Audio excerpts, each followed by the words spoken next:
মা মেয়ে আবারও অনেক দিন পর চলে এসেছি মেমারি। আর এসে দেখি মেমারির ভোল একদমই পাল্টে গেছে।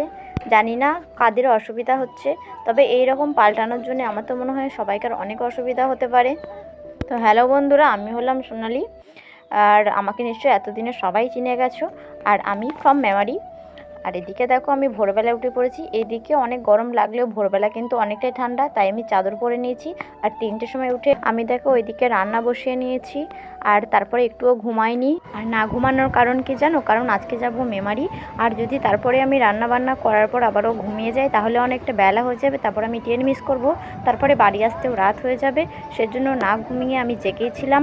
আর মাহিকে এদিকে রেডি করে একদম ট্রেনের ক্লিপটা দিলাম। আর এদিকে মেমারিতে এসে দেখি ও বাবা, মেমারির তো ভোলই পুরো পাল্টে গেছে।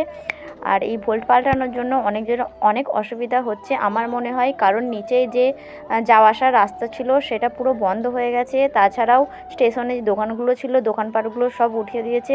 আর আমাদের সাধারণ মানুষদের কিছু সুবিধা হতো, যেমন আমি বাচ্চা নিয়ে যাই, তো আমি বাইরে কিছু বাজার করতে পারি না, স্টেশনে এসে বাজারগুলো করে নিতাম। এখন আর সেগুলো হবে না। তারপরে যেটা দেখছি, বয়স্ক মানুষগুলো যাচ্ছে, তাদেরকে ওভারব্রিজ দিয়ে যেতে হচ্ছে, না হলে ওই স্টেশনগুলোকে ঝাঁপ দিয়ে দিয়ে যেতে হচ্ছে।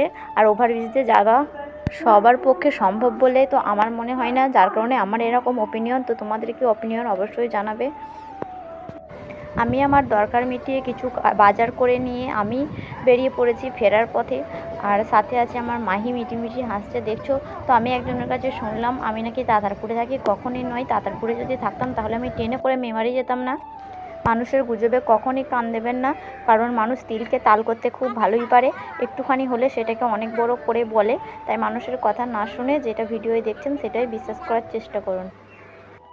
তো যাই হোক, এত গরমের মধ্যে আমি কিন্তু প্রত্যেকটা ভিডিওর ক্লিপ নিতে পারিনি, শুধুমাত্র ট্রেনের একটু ক্লিপটা নিয়েছি। কারণ বাচ্চা নিয়ে গিয়ে প্রত্যেক জায়গায় ফোন বার করে ভিডিও করাটা মনে হয় না ঠিক হবে, বা আমার পক্ষে একদমই সম্ভব হয় না।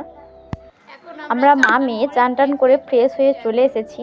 আর এখানে আমি কিছু ফল নিয়ে এসেছি মেমারি থেকে, কারণ এখানে ফলের দাম অনেকই বেশি, প্রায় মেমারির থেকে 3 গুণ। যে কোনো জিনিস, সেটা আলু পেঁয়াজ হোক বা কোনো ফল, তাই ফলে রমজান মাসে তো হাত দেওয়াই যাচ্ছে না। আমি ভাবলাম যখন এসেছি ইফতারির জন্য কিছু ফল নিয়ে নিই।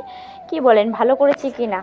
তো যাই হোক, আমি কিছু ফল এখানে নিয়ে নিয়েছি। আর শশাওয়ালার তো আমায় ঠকিয়ে দিয়েছে, 2 জায়গা থেকে শশা নিলাম। তো যাই হোক, আমি মেমারিতে 10 টাকা কেজি শশা আছে, আর এখানে কিন্তু আমি শশা নিচ্ছি 40 টাকা কেজি বা 60 টাকা কেজি। সেজন্য ভাবলাম সব জিনিসেরই দাম এখানে কম হবে। আর আমি গিয়েছিলাম একটা অন্য দরকারে, আর এখানে আমি পেলাম বলে সাথে সাথে নিয়ে চলে এলাম। আর সেই ভোর 3টে থেকে উঠে আজকে আমার অনেক ধকল গেল। এরপরেও 3টে বাজতে যাচ্ছে, এরপরে আমার ইফতারি জোগাড় করতে হবে, তারপরে আবারও রাত্রে রান্নার জোগাড় করতে হবে। তো যাই হোক, সব কিছুর পরেও আলহামদুলিল্লাহ, আমার জন্য ভালোবাসা রাখবেন, দোয়া রাখবেন, ভালো থাকবেন। আল্লাহ হাফিজ।